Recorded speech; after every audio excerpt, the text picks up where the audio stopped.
Welcome back to Gen Z Podcast, episode 37, where we welcome Danny from the Washington, D.C. area. If you're from the area listening now, you probably are familiar with the business that we got the chance to dive into today. The business is called Clay Boys, and we talk about Danny and his brother taking over the business during COVID from a couple older guys. And then we talk about them growing the business and all of the intricacies that come with growing a shaved ice business. And we really think that this episode epitomizes what this podcast is about. And that's with Gen Z entrepreneurs really taking over a simple idea and making it their own and growing it to something that we can talk about today. So look forward to all of you listening and hope you enjoy as much as we did. And welcome to episode number 37. The Gen Z Podcast. 4 voices, unfiltered opinions on today's topics. We welcome you to speak freely and think deeply about today's episode. Welcome, everybody, to another episode of the Gen Z Podcast. This week is very exciting because we have our first in-person interview for the Gen Z Podcast, and that interview is with Mr. Danny McKinnon. Danny McKinnon is a Washington native. He went to DeShano Middle School and then Gonzaga High School, where we were classmates. After that, he went on to University of Maryland. During his University of Maryland experience, he bought Clay Boys. And for those of you outside of the Washington area who are unfamiliar with Clay Boys is a staple to the Maryland, I would say summer scene, really. Yeah, like lower Montgomery County, like parts of Northwest DC. We definitely had like a decent following around there. So yeah. Yeah. So I mean, I grew up. Some of my favorite summertime memories are learning to ride a bike so I can go into Bethesda and get a Clay Boy. So when Danny told me in 2021 that he bought it with his brother Billy, I was very excited that he took this business that was started in the mid 90s by two brothers who are coming of retirement age. And he bought it with his brother, and they have grown it. They've put in that great Gen Z energy and grown it from one truck and one cart, and now they have 4 trucks and 4 carts out there servicing the area every day. So Danny, thank you for coming on. Yeah, of course. Thanks for having me on. I'm a huge fan of the show. And thanks everybody for listening. Let me talk about my business. Yeah.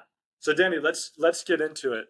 How did Clay Boys start? What's the original story? And then weave that into the story of how you came to know that it's for sale. Yeah, of course. So originally the original owner, his name's Scott Steyer. He moved to Hawaii sometime in his younger years. He met a friend out there who had his own shaved ice cart, and that's how he was making his living. And I'm pretty sure from what I had heard from him is that he basically like mimicked his exact same business model and started his own shaved ice cart on another side of the island as like a way for like income while he was living out there. And then when he moved back to the DMV area, which is where he's like a native to, he started his own shaved ice business in downtown Bethesda, and it was actually the first food cart in Montgomery County, like the first food truck or food cart is the location right out on like the intersection of like Bethesda Avenue and Woodmont Avenue, which a lot of people are familiar. It's like outside of where the old Barnes and Noble used to be. It's now in Anthropology. But yeah, that cart location was where he started, and eventually his brother got involved because his brother was I believe he was a middle school teacher, and during the summer he would take over the responsibility of like the cart. So his brother would go and sell shaved ice out on that cart from like 11 to 5 every day, and Scott kind of retrofitted a pickup truck to have a shaved ice stand in the back of it, and Scott would drive that around to like different pools and summer camps and stuff like that. And a lot of people are really familiar with him through he would go to like Bolus camps and land in summer camps. So those were like his 2 primary hotspots, and he'd also go to like all like the lower Montgomery County pools, so like pools in Bethesda, Chevy Chase, like Potomac, Kensington. Yeah, he would stick to those areas, and so yeah, he and his brother did that for really long time. That's where like obviously our familiarity with the business came from. Like we'd go and get shaved ice from him on Bethesda Avenue. Like I'd go very frequently growing up with my older brother. And then flash forward to like the pandemic, so 2021, my brother had just gotten back from college and he found out that the business was for sale by like looking up online because he noticed that the cart wasn't getting put out anymore. And I got a phone call from him, and he was like, "Hey, like I just found out that Clayboys was for sale. Do you want to like take it over?" And it kind of had to be like a spur of the moment decision. And I mean, the middle of the pandemic, I really had nothing going on for me. I was like dunking fries at Looney's in College Park. That was the one job I was doing, and all my classes for college were all online. So I like didn't really have much else going on. So I was like, yeah, like why not? Like really didn't have anything to risk.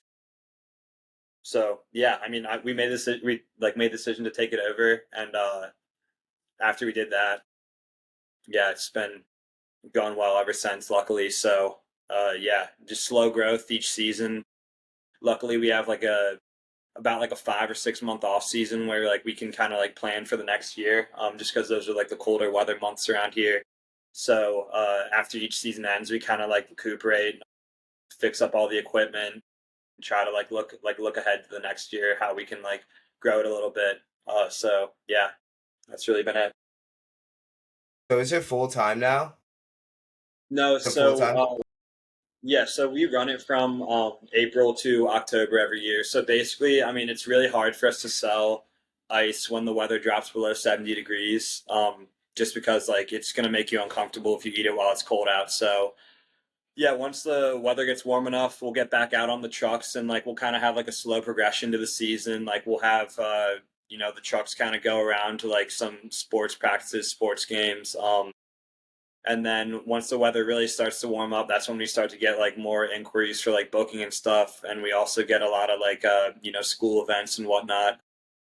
And yeah, that's where the majority of the business is coming from at this point, is like kind of like the catering side of it, like being able to go out to like private events and stuff in people's homes, like kids' birthday parties, like backyard cookouts, like. And then the other end of it is like going to school events, like like sometimes like classes will like plan a treat for the school, and we'll go and bring one of our trucks and pull it up onto a school's campus and serve everybody. And that's another really good part of business for us. All So right, yeah, I meant are you full time? Are you full time yeah, on yeah, it, or do you yeah, have? yeah, yeah. Okay, okay, okay.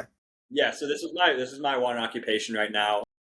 Obviously, I'm like not generating income when we're not out actually selling shaved ice, but during our off season, like I kind of just like everything is DIY. So like all the equipment we make, like it's kind of got to be like put together by my brother and I. So we like work with like carpenters and like welders and a bunch of other people, and also like painters and stuff, because everything's like hand painted and all the signage and all that. We kind of like during the off season just try to like fix everything up, find ways to make the business better, and like also expand it. So I'm not working any other jobs right now other than this. This is like my primary focus, and it keeps me occupied throughout the year. Love that. Nice. What was it like starting up in COVID? I mean, you took it over in 2021, right? And then how many spots did you have at that time? And then kind of was there demand there even through COVID? Because I know a lot of people weren't outside and all of that came with that. So how was it then? And then how did you kind of expand and what have you expanded that to? Yeah, that's a great question. Yeah, so that first summer, we took it over in the middle of the summer, instead of, so like we ended up taking it over in like the middle of like June, and by that point, like the best period of business for us we found is like from late May to like early July, because that's when like people are still around town. It's like graduation season, whatnot. So yeah, that first summer was a huge struggle. We didn't really do well at all. We basically like only like made enough to like cover the cost of like what we needed to like pay back the business. Just because yeah, like during it was like right during that phase where people were just kind of starting to like gather outside a little bit more. Like people were still wearing masks outside. Like the social distancing aspect was definitely still there. And there was less gathering plans in general, but like it was at the point in time where like people were still like slowly starting to get back to like how things were pre-pandemic. So yeah, like definitely like there's a massive like change from summer 2021 to summer 2022. I feel like by the summer 2022, it almost felt like everything was back to normal. People like weren't wearing masks outside, and they were kind of like treating life and like gatherings as they were before. So yeah, that first summer 2021 was definitely a slow start for us. And yeah, we had a massive change in the next year. So. What did you change in the next year? Like, did you just understand what the opportunities were? Or is it just simply because the demand was more because COVID was kind of over? There are other things that went on. Yeah, so for the second season, we ended up expanding in the sense that we added on a second cart and a second truck. So we tried to start a second cart location in Federal Plaza in downtown Silver Spring, and then we also added on a second truck that my brother primarily drove to like try and just branch out a little bit more. So then we had two trucks kind of like cycling the area, and also two trucks available for like events and private booking because like by that period of time, we like did a lot of like kind of like just like promotion for the business like that off season, trying to like spread the word that like Playboys is back. We also were like trying to get more into like the private event sector, which like the previous owners didn't really have. They like didn't really have any like online presence or like a website or like an email or anything like that. There wasn't really a way to reach them. We tried to market that a lot with like just by like cold calling and like cold emailing schools like, hey, like we're open to do events and stuff for you guys, like if you guys like want to have us out, like that'd be awesome. Like we also like priced ourselves like insanely competitive, like we were so cheap, like we were like, I don't know, our the shaved ice is like a high margin product, but still like we were like by far like the cheapest like dessert caterer you could get in the area, just like to try and get our foot in the door with all these different places. And yeah, so that summer, basically, yeah, we tried to like switch it all up by like doing a ton more birthday parties, like a lot more school events and stuff like that. Okay, So so I'm curious. So you price yourself super cheaply. You're trying to break into the market again or let people know that you're there, running around to all these private events. Did you ever do a private event in that time period that was like kind of weird or oh similar yeah, to a of course, situation? yeah.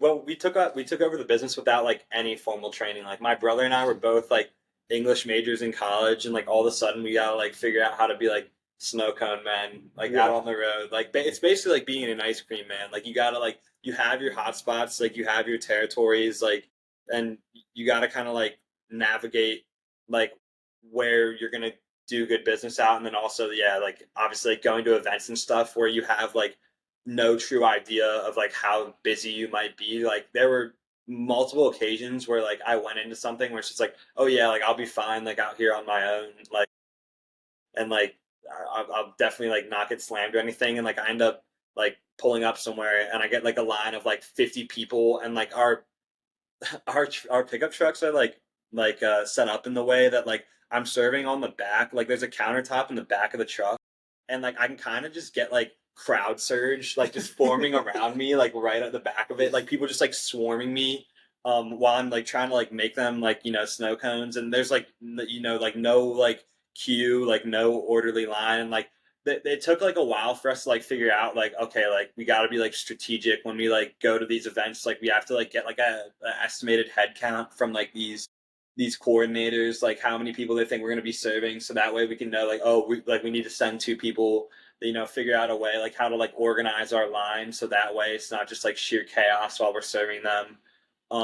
Like a bunch of other stuff like that. Like now, like just because we have like 4 years of experience under our belt, like we have like certain systems in place. Like when we go to like, for example, like a high volume school event, like we'll know exactly how to do it. Like for example, like we'll only like use like one size because that speeds up the process, because like that way we just like can have like a bunch of like shaved ice ready, like to get syrups put on them and just have them be like handed out to the customers. And like other stuff like that, like little things that can like really like speed up your line and make it so like we can serve like the highest, but like make sure like basically everybody that's in attendance at that event, like who wants shaved ice, like end up getting served. yeah, there were definitely like a lot of like bumps in the road when we first like started out. Was like we were just like taking over this business kind of like blind without like knowing any like true way to like of like how to run it, because the old guys were kind of just like, here's the equipment, like it's yours. Like, yeah, well, there was one day where I drove around with the previous owner, Scott. Like, he just like showed me basically like the pools he used to go to, and like, yeah, all that sort of stuff. So that was it. That's great. Yeah. And so this Oh, I just wanted to ask a question. I mean, so I love this whole business. I used to work at a donut shop around the area called District Donut. Um, One question I had is, do you feel like there's any particularly niche challenges running kind of like a physical store where you're on your feet all day and then you have to worry about the business side of things? Like I remember when I was working at the donut shop and I didn't work every day and it was kind of a summer gig. I would just come home destroyed, tired, and because it's a client facing job. The motto was happiness found. So like you always had to have this big smile across your face and welcoming everyone for 8 hours, and then you clean up and then you go home and you're like, oh my gosh, like I can't do anything for like the next few hours or whatever. But in your case, like it seems like you have to worry about the business, financials, what am I doing tomorrow? So I don't know if you can walk me through a little bit of some of those difficulties or whatnot. Yeah, no, that's a great question. I'm glad you asked that. So, at this point, like, my brother and I, we kind of have like a clear like division of like labor. Like, he handles all of like the customer outreach. So, like, anybody that's like asking us for like about like a private event, like all our email, all of our social media, like he takes care of all of that. Like all of the inquiries that come in, like he's the guy that'll jump on a call with like a customer and like talk them through our different like booking options, and like helps them like pick an option, and like we get a deposit down and we get it like solidified so that way like it's on the books and everything. So yeah, that's honestly a tough, like he does all that and he does a great job of that. Whereas like my segment of the business is I manage all of the employees, like I manage the schedule, and then I also in charge of like all the inventory. So like basically like making sure that we have like enough ice for everybody each day, making sure that everybody has like the supplies that we need, which is like paper stock. So like cups, spoons, napkins, like the Swedish fish that goes at the bottom of each cup. Like I gotta like make sure that like everybody's stocked up with all of that, and then at the same time like, so this summer we had like about like 14 or 15 employees, primarily like high school and college kids, and then I also will have like on our busy days like some of my like friends that kind of know what they're doing, help out, and they'll like help out on the trucks and stuff because they're obviously like experienced drivers. So yeah, I'm super grateful for them. But yeah, like my responsibility is like not simply just like going and driving around and moving product. It's also like making sure that like we have everything that we need. And yeah, so like we run the business out of like a commissary, and we make sure that I mean, we have like 15 freezers that are all filled with like gallon buckets of filtered water for our ice, and I have to like constantly be like making sure that we're gonna have enough ice for the next day, or if like there's a busy day on the horizon, I need to make sure that like the freezers like are like gonna have the ice blocks ready for that day, so that way we like don't run out of product. And so yeah, like obviously like the challenge is like not just like going out and serving every day. It's also like all of like the upkeep. So yeah, I mean like a good way to like I guess preface that is like I like we're really only like operating like out in public for 6 months out of the year, but like during those 6 months, I think I like work more hours than most people do with like any average 9 to 5, just because like of all of like the upkeep. So like yeah, it's basically like a 12-hour day, like 7 days a week during like our peak season. And it's You're been like that for the last 3 years. So yeah, it's definitely like really tough, but it's a labor of love, like they say. Like it's one of the trade offs with like like having and managing your own business and like being able to like make your own decisions. Like it's you're just gonna have to put in those extra hours to be able to do that. Yeah, that's a good segue into my question. I'm very I've enjoyed hearing you talk about the different buckets from logistics to operations to sales and marketing, and these different verticals, and it's very interesting. I want to take you a little bit back to sort of the origin, right? Take me back to 3 years ago, right? A lot of what was going on the 270 private high school scene was Danny started a shaving ice business. Um, and obviously you hear that, at first, and it's very contrarian. It's something that most people don't do. You just alluded to sort of people going into 9 to 5s and how in that 6 months you're sort of eclipsing what someone would do on probably an annual yearly basis. So I guess really my question is like, you and your brother kind of like just jumped in the soup. 3 years later, you're sort of figuring it out. But what was it where you were just like, when was the moment, maybe like the aha moment that you're like, all right, I'm going full time on this? Because you're glowing now, right? Hearing you talk about the business is beautiful. So where was that moment you and your brother had that you were just like, we're doing this? Well, yeah, that's a really good question. Yeah, thanks for asking that. I think like from the beginning, we kind of like saw like the potential that the business had just because of like the brand recognition within like the area that we're all from. Like everybody like kind of like grew up, at least like had like one or two experiences like getting like the product from people or from like the old guys that used to run it. But it was still such a small business to where it was just like two different places that you could get it from, one truck or the cart in Bethesda.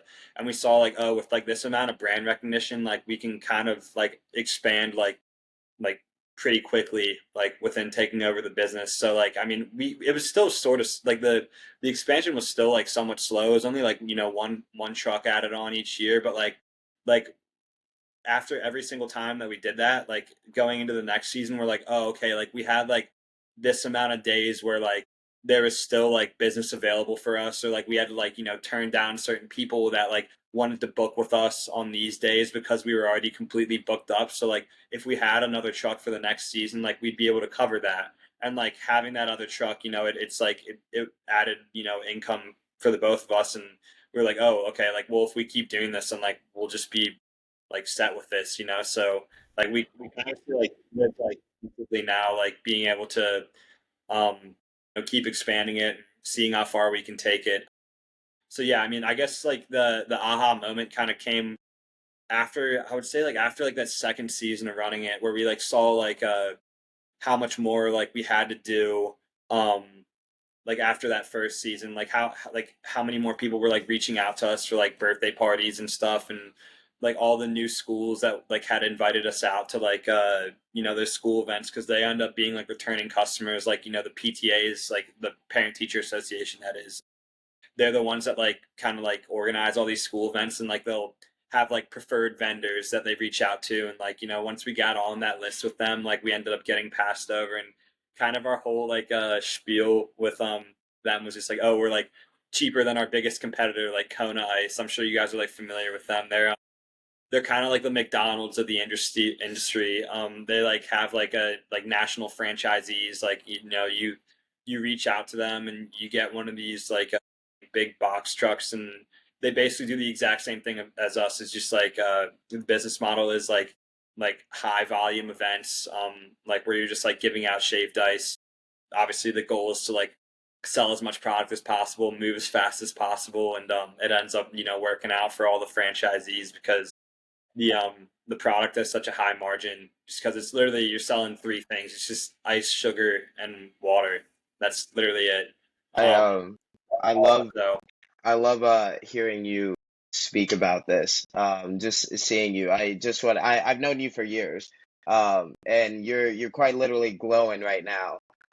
Hearing you talk about just your business and not understanding it at first, but just jumping in the soup and then figuring out, letting your feedback loop come back and then iterating from there. It's wonderful to hear. And for you guys to have this growth, I'm just grateful that you've been on the pod with us. thanks. Yeah, of course. And I want to hop on that. You see, Micah's wearing the Clay Boys Yeah, shirt. we're Danny's matching. wearing the Yeah. Clay Boys shirt. Well, I gotta work after this, so I'm just like in my work uniform. But I'm curious. So we go around, we socialize, we go to parties. I see people all the time wearing Clay Boys shirt, Clay Boys hat, the sticker on the back of their phone. How does that make you feel that your product is touched all these people and that they're so Yeah, proud to support you. it's awesome. I mean, it's really like I feel like honestly like really lucky to have had the opportunity in the first place. Like even though like having no idea of like what like would have been able to come of it. But yeah, I really appreciate like a lot of people like supporting like the super small brand.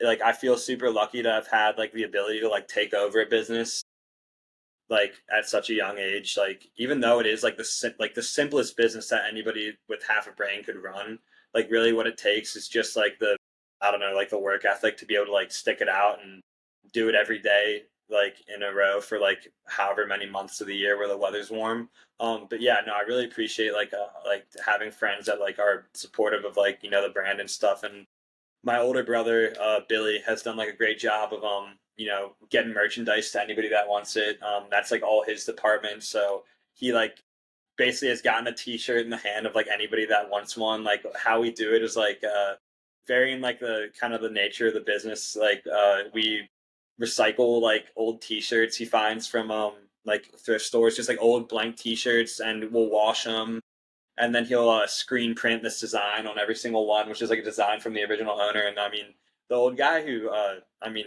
he came up with a great logo for the business. Yeah. The old guy Scott. The story of the logo is actually his friend had a band, and the band was called Pleasure Dog. So that's this logo right here. And it was basically just a dog like this. But then Scott, the old owner, just took that dog and put like a Hawaiian shirt on it that just had snow cones on it. So that's the origin story of the logo. Beautiful. And yeah, we just like stuck to that.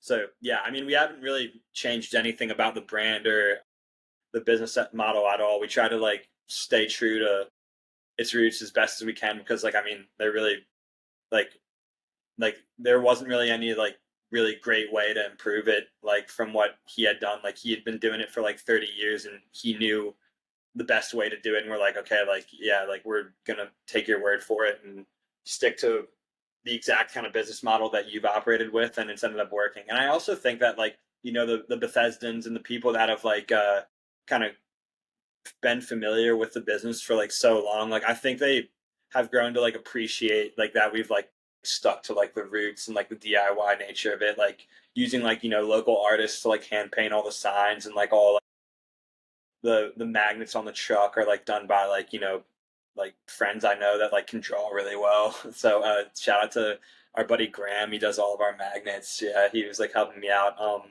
off season like with our like menu boards, which are like all like magnetic.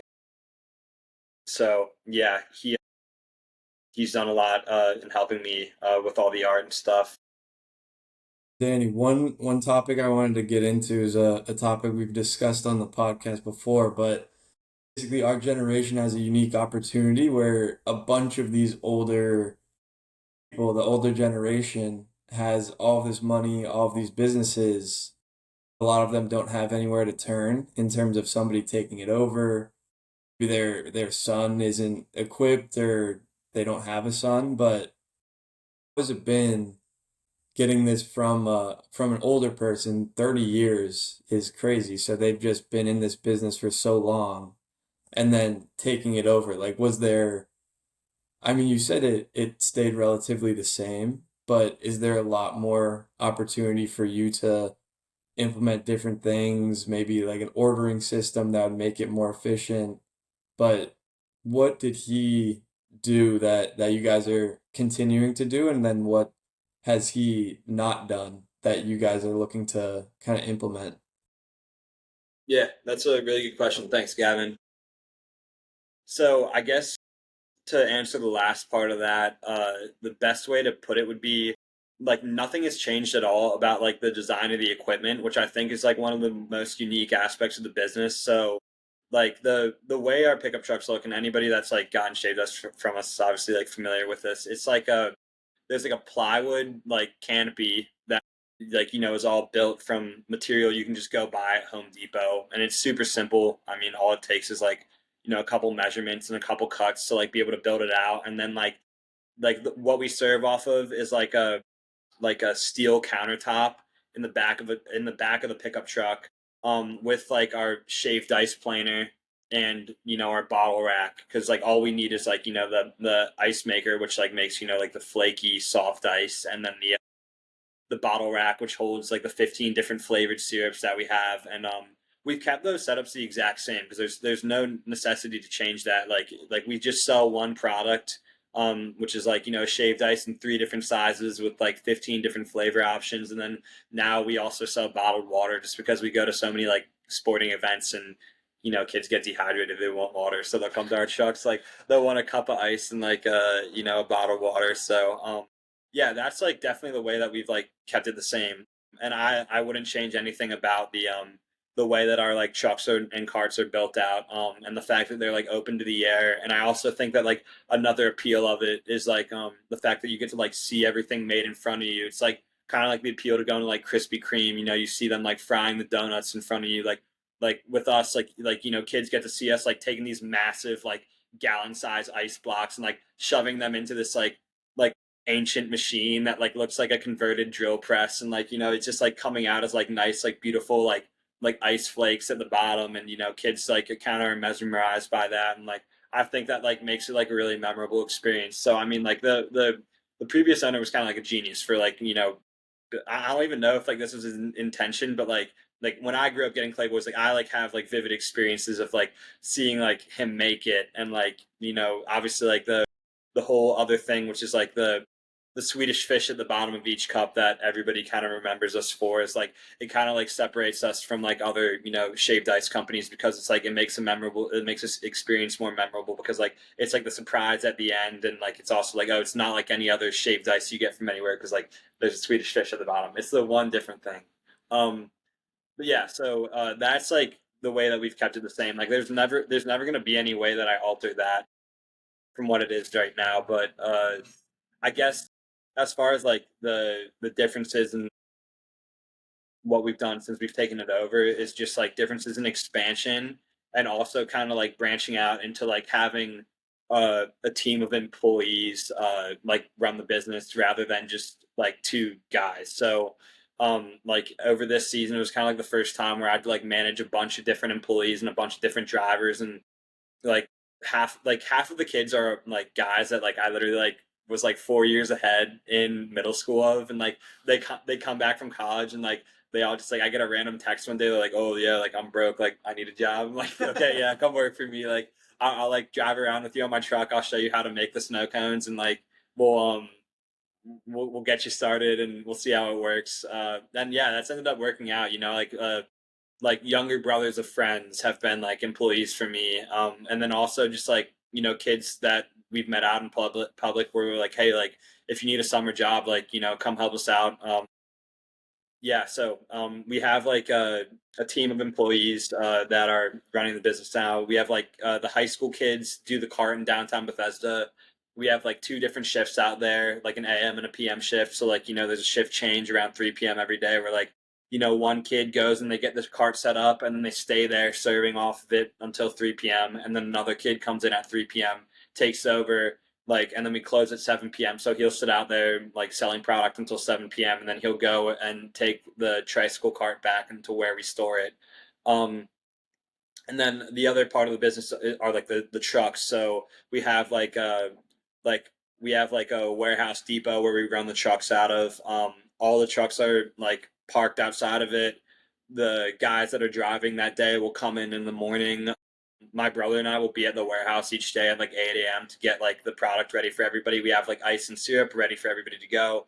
They come, they check what their truck needs, they like grab everything, they bring it out to their truck, they get it loaded up, they get as much ice as they think they're gonna need for that day.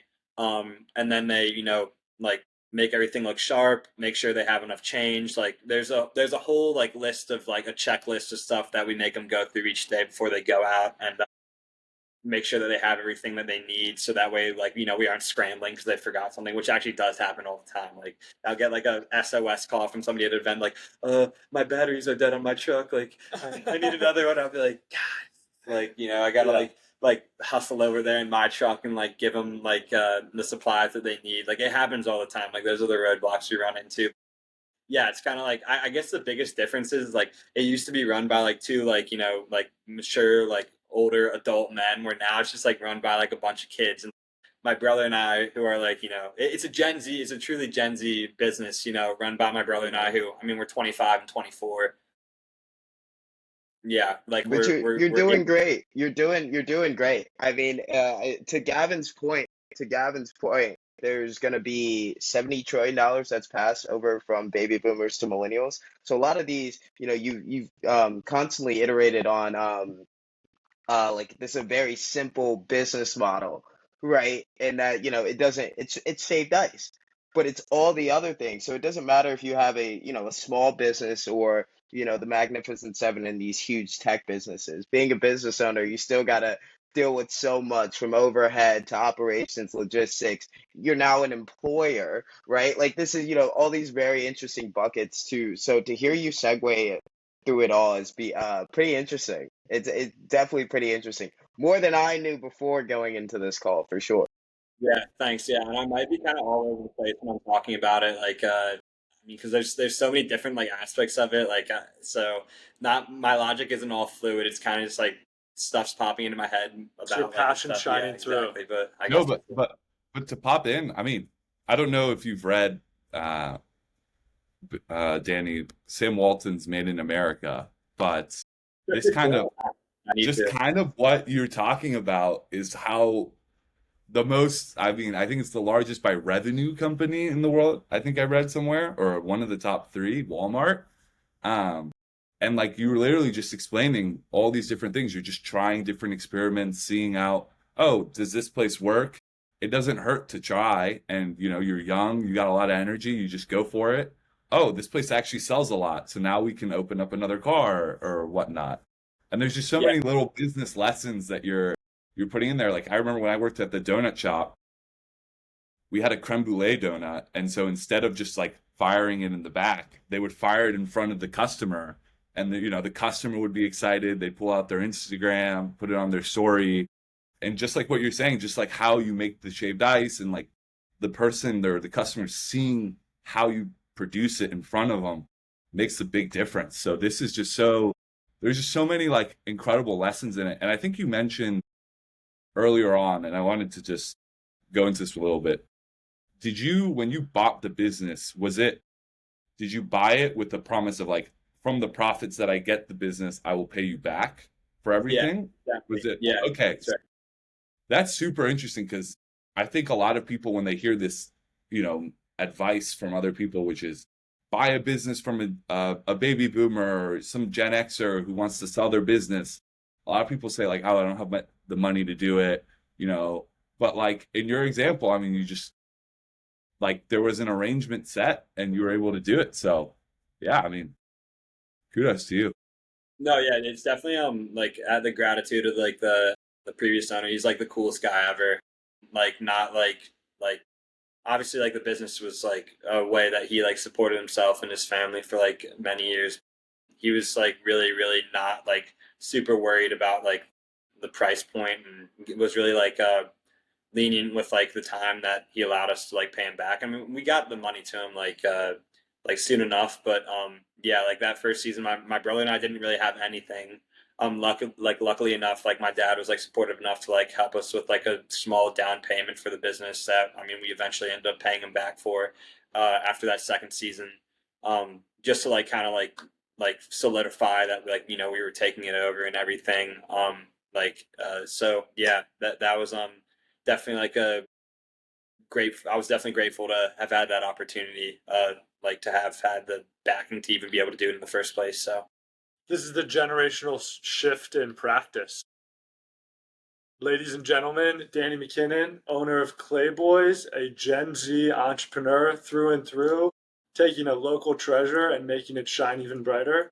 Danny, thanks for coming on the yeah, Gen of Z course. Yeah, podcast. thanks for having me, guys. Really good talking to you all.